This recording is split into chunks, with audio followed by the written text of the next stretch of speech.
Coba bayangin, ada buku judulnya Seni Meminta Kenaikan Gaji. Kedengarannya kaku banget ya. Tapi gimana kalau buku itu sebenarnya adalah sebuah labirin sastra yang sengaja dirancang buat bikin Anda tersesat? Nah, itulah yang akan kita bongkar hari ini dari karya jenius George Perec. Coba deh, bayangin Anda harus baca 80 halaman penuh tulisan kayak begini.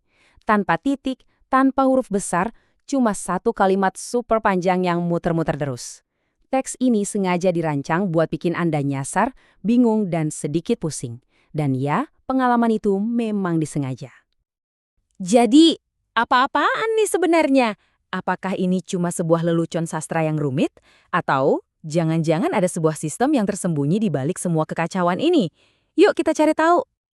Jawabannya ada di sebuah ide yang pada masanya radikal banget.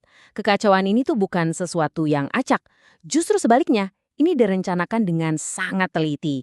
Ini bukan novel biasa, ini adalah sebuah program komputer yang ditulis dalam bentuk prosa. Jadi, penulisnya ini George Perec adalah bagian dari sebuah kelompok bernama Oulipo. Bayangin aja nih, ini kayak sebuah klub tempat para penulis dan matematikawan ngumpul buat bikin karya sastra berdasarkan aturan yang super ketat. Misalnya, nulis novel tanpa huruf E. Misi mereka adalah menemukan kreativitas di dalam sebuah struktur, bukan di luarnya. Dan struktur yang Perec pilih buat buku ini adalah sebuah algoritma. Intinya, seluruh buku ini adalah sebuah diagram alir, ya, diagram alir kayak buat pemrograman komputer, yang dijalankan kata per kata, putaran per putaran. Nah, ini dia nih, inti dari keseluruhan buku kalau kita sederhanakan jadi diagram alir, setiap kali Anda merasa berputar-putar tanpa henti di dalam teks, itu karena Perec memaksa Anda buat menjalankan setiap langkah dari program ini, lagi, dan lagi, dan lagi. Oke, sekarang kita lihat gimana diagram sederhana tadi bisa berubah jadi mimpi buruk birokrasi yang sesungguhnya. Soalnya, buku ini bukan cuma soal minta naik gaji. Ini tentang perasaan terjebak di dalam sebuah sistem yang seolah dirancang untuk membuat Anda gagal. Ini dia putaran pertama dan paling dasar. Tujuan utamanya, ketemu bos. Langsung mentok. Bosnya nggak pernah ada di mejanya. Nah, rintangan pertama inilah yang bikin mesin algoritmanya jalan terus, yang ngelempar Anda ke putaran-putaran berikutnya. Oke, jadi nggak bisa ketemu bos. Rencana B coba ngobrol sama rekan kerja buat buang waktu. Tapi ya, namanya juga diagram alir, udah diantisipasi dong. Si Nona Waye ini seringnya lagi bete, yang otomatis langsung ngirim Anda balik lagi ke koridor. Dan rintangannya jadi makin absurd. Kehidupan kantor di sini tuh kayak direduksi jadi serangkaian halangan kecil yang nggak ada habisnya. Dari menu makan siang yang berisiko, aturan nggak tertulis soal hari baik buat bertanya, sampai penyakit masa kecil yang datang tiba-tiba. Ini tuh gambaran Sisyphus versi modern yang brilian banget. Tapi kalau buku ini cuma ngejalanin diagram alir secara mekanis, ya paling cuma jadi karya yang cerdas, bukan karya seni. Nah, disinilah letak kejeniusan Perec yang sesungguhnya. Di dalam pengulangan yang kayaknya monoton itu, dia nyembunyiin sebuah cerita tentang kemanusiaan. Coba perhatiin ya, di awal-awal buku, kalimat ini diulang-ulang terus. Ini adalah deskripsi yang dingin dan netral tentang tempat kerja Anda. Anda adalah seorang karyawan, cuma salah satu roda gigi di dalam mesin. Kata yang biasa aja kan? Coba ingat-ingat kata ini. Lalu, setelah puluhan halaman kita dibikin pusing berputar-putar di labirin yang sama, Perec melakukan sesuatu yang luar biasa. Dia mengubah satu kata, karyawan menjadi yang dieksploitasi.